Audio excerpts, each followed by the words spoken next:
Hey guys, welcome to my kitchen. Another big exciting day in my kitchen. Where are we going? What are we making? I thought today we'd go somewhere special. I wanted to take you guys somewhere special, and that's really to my childhood home. When I was growing up as a kid, and I think most people, if your family loved coffee, especially the Italian families, you would wake up to the aroma of coffee. So my parents often would get up really early. My dad would work down the restaurant. My mother would have to get up early to take care of the kids, and they would take that coffee to give them a little kick, plus that beautiful aroma and the flavor and the richness and the fun, if you will, the fun of making coffee. So as a little kid walking down the hall, you know, you're smelling coffee, and the aroma would get stronger and stronger, and then there would be my parents often in the kitchen together making coffee or making breakfast or putting together something fun for themselves and certainly something fun for the kids. So one of the ways that we made coffee in our house was the Moka Pot. Now this is going before the super automatic espresso maker like I got the Jura over there, which is awesome. But my parents would use this, and they used this really through most of my childhood until I was a little bit older, and I remember there was a phase, and I want to say it was probably for a couple of years they would use that freeze-dried coffee. So we started using Sanka, if you guys remember that. It would come in that metal tin. You know, I think it was like orange and black and had white lettering, I'm pretty sure, and Taster's Choice, which came in that kind of hourglass container. If you guys remember that, they'd always have a picture, I think, of somebody having coffee on the front of that. But I remember that was popular really for a couple of years, and then for whatever reason, probably just because you got a great cup of coffee of this and it was more fresh, and the tradition of making it, my parents went back to the Moka Pot. So I want to go over with you guys on how to make a phenomenal cup of coffee out of a Moka Pot. I talked to some of my friends, and they'll say that, you know, it's not a good cup of coffee or it's bitter. And I'm going to tell you right now, there's a simple way to make a phenomenal cup of coffee. You just got to know how to use it, and just like a couple of simple tips. So if you go to Italy right now, 90% of homes have a Moka Pot. So this thing's awesome. It's phenomenal. Now the traditional Moka Pot, the one Bialetti came out with a long time ago, was made of aluminum, and that's because their family actually manufactured aluminum, as crazy as that is, right? So Bialetti came up with this different process of making coffee, or perfected it, if you will. Normally what happened is you would have coffee under high pressure like an espresso, and that hot coffee would push down against the grinds, right? And as a result, you'd have coffee being extracted under high pressure, and that's typically how espresso is made. And this isn't. What we're going to do here is we're going to heat the water, turn it into steam, and then that steam, as it expands, is going to push up through the coffee, and then it's going to come up through this fun little stem, which kind of percolates, makes a fun little noise, and then it's going to be collected in here, and you're going to make yourself a nice, hot, beautiful, non-bitter cup of coffee. And it's fun and it's easy, and a lot of times I still make a cup of coffee this way because I think of the tradition. I love to fill the home with that aroma of coffee. It reminds me of being a little kid home with my parents, having those special times, if you guys know what I mean. All right, so what do you say? Let me go over a couple of quick parts of this, and then I'll show you how to do it, and I'll show you how to have some fun doing it. Before I do, a couple of quick things, guys. Make sure, if you haven't already, subscribe to our channel. There's a red button right down there, and that'll make you part of the Cooking Italian with Joe family. Give us a thumbs up. That'll help us share our videos with others. And then there's a little notification bell. Make sure you click that, and that way anytime we have a video about a recipe or a trip to Italy or making olive oil or something special going on in the farm, that'll always come to your notification box and allow you to keep up with what's happening with Cooking Italian with Joe. Also, anybody new to our channel, I own a farm in Italy, in Puglia, Italy, just above the heel, and we actually own an olive grove. We co-op with a whole group of farms in the area to bring you some of the best extra virgin Italian olive oil you're ever going to have. I named the company after my two sons, Vito and Joe, and this oil it's grassy, it's earthy, it's peppery, it's just delicious, and I'd love to share it with you guys. So just go to our Facebook page or our Instagram page, or you can hit us up on our webpage, cookingitalianwithjoe.com, and just click buy now. We can drop ship you a couple large or small bottles of olive oil right to your front doorstep. I always think of it as taking a trip to Italy right in a bottle. Okay guys, real simple. Time and temperature are your friend and your enemy here. So we want to take really hot steam, if you will, water on the coffee. So we want high temp, at the shortest amount of time. We want to expose the coffee grinds to the shortest amount of time of the hot water. And if I do that, I'm gonna have a beautiful and delicious cup of coffee. How do I do that? I want this water as hot as possible, or right before the coffee's ready to turn into steam, before I expose it to the coffee grinds, so that when the water starts to expose itself to the coffee grinds, it's gonna be there at the shortest amount of time. Secondly, you're gonna notice there's a fun little stem here, the percolator there. What we wanna do is we wanna listen. That's the fun of making coffee, and I can remember hearing that when I was a little kid. The fun of that is when the coffee stops, the moment it stops making that little fun little sound, stops percolating, I want to take it off the heat as fast as possible and run cold water under this. That way I know immediately the coffee temperature hot water isn't touching the coffee anymore. So real simple, here's our coffee collector. I'm gonna unscrew that. And just a tip, when you store your Moka pot, you're gonna see that when you unscrew the boiler here, underneath your collector, you're gonna see here a silicone gasket and then another filter. So when you store it, never store it tight. Just store it so it's nice and loose.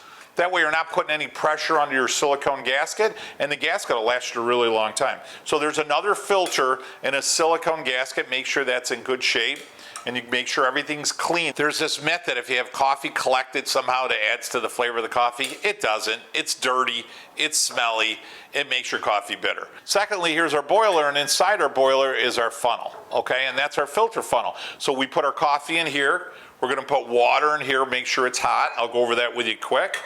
Then you put the top on and you make sure it's nice and snug. Then you put it on the heat and this thing will start making coffee percolating through the top, and I'll show you exactly what that looks like. Last tip here, guys, I want to have coffee grinds that are medium in grind, okay? I don't want a huge grind, because if I do, it won't have enough surface area and you won't get a good extraction of flavor. The other problem that causes bitter coffee is people use an espresso grind, or they'll make a really fine grind, and that's not gonna work because you're not using high pressure. In this case, I'm using just steam and passive flow of steam to go through the grind. So I wanna make sure they're medium grind, and I never ever pack the grinds in that filter cup. Let's get going, right? I'm gonna take this off. I'm gonna take my filter basket off, and I'm gonna fill this with tap water. You can make it hot right below my valve. Water's filled, perfect to go. Now I'm gonna bring this over to the heat. Now I'm on a stovetop. So a couple of tips. Sometimes the stovetop grate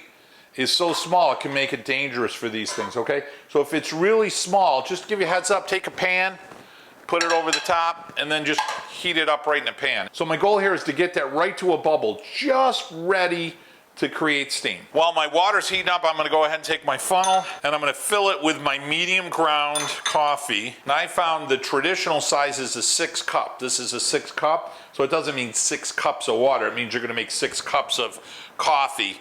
And what I'm gonna do here is I'm gonna take that coffee ground, and I'm just gonna give it a nice little shake and a nice little tap. Try to get it as level as you can. Your temptation is gonna be to push down. Do not. Keep it loose, and I'm about 1/4 inch off the top, which is exactly where I wanna be. So I find if you just take a spoon, just tap it along the side, give it a tap, 1 or 2, I'm ready to go. Guys, literally, it's been 2 or 3 minutes. That's just where I wanna be. Now I'm gonna shut the heat off, let it stop bubbling for a sec, and go ahead and just gently set your coffee in the top. Then just grab your top, put a slight turn on it. Now I'm gonna go ahead and grab a towel just to hold the bottom, and I'm gonna go ahead and put it down snug. I don't have to go as hard as I can, but just nice and snug. Perfect. Get it set where you need it, open the top, and crank the heat. And now I wanna show you guys, instantly, you see the coffee?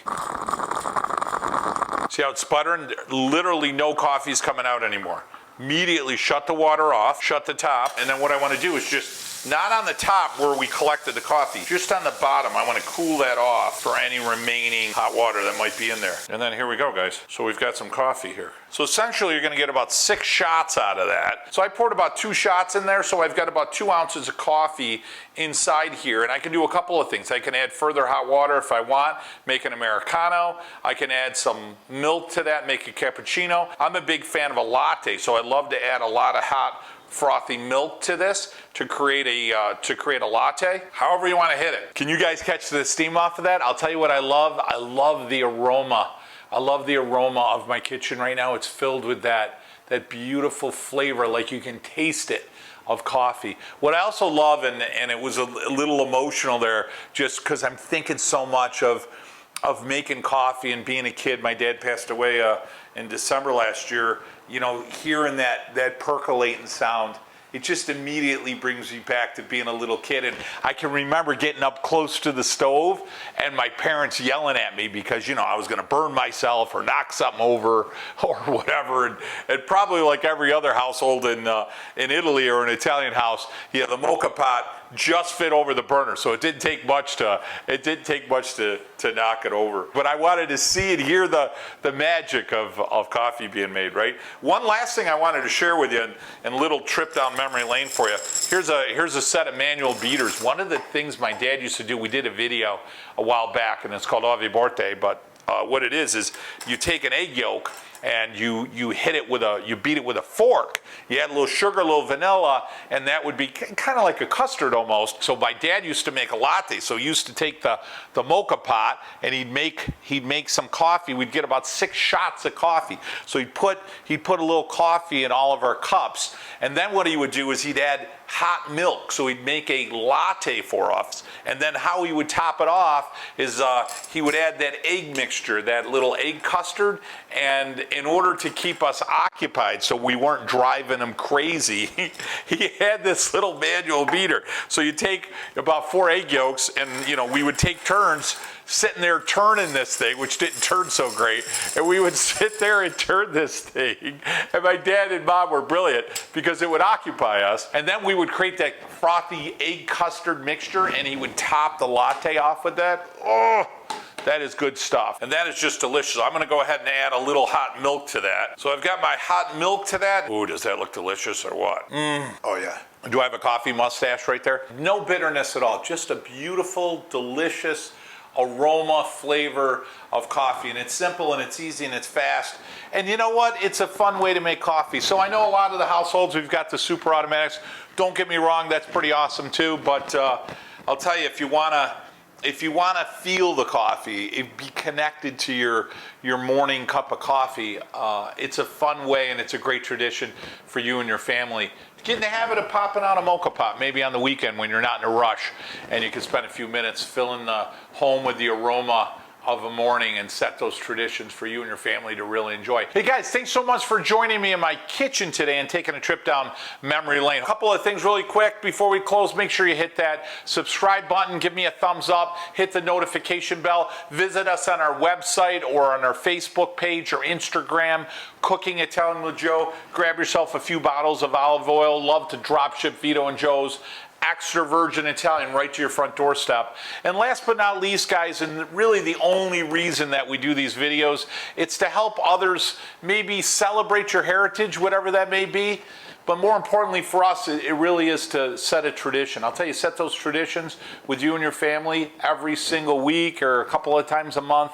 They'll last you a lifetime. I know they did for me. Hey guys, from my kitchen to yours, until next week, mwah, buon appetito.